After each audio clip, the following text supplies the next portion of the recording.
Hello and welcome back, everybody.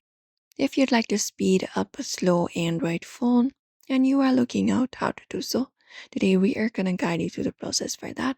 So, without any delay, let's just dive right in. The first thing you need to do is you need to regularly restart the device. For that, you can hold the button for that, your power button, and look out for the restart option. A simple restart should clear the temporary memory and can resolve the minor bugs.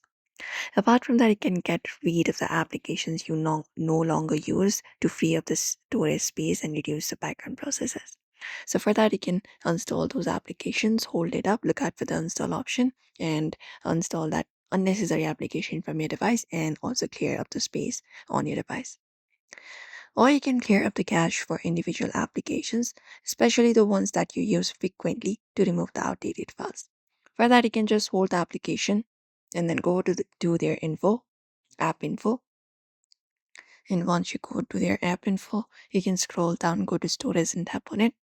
And once you go to storage, look out for clear cache and clear the cache for the individual apps that you are using constantly.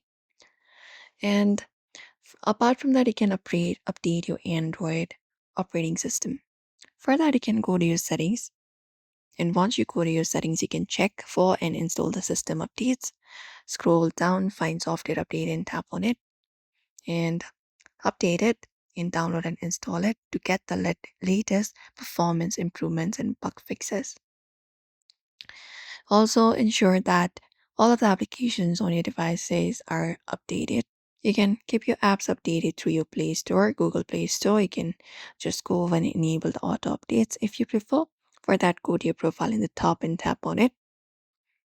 And look out for manage apps and devices. And within there, you can just go over and look out for updates and update all if any kind of updates available for those applications. And also disable any kind of live wallpaper. At last, if nothing else works, you can perform a factory reset. But that's it. You may follow up this process for that. And that should probably speed up your phone. So make sure to give this video a like and also subscribe for more tips and tutorials.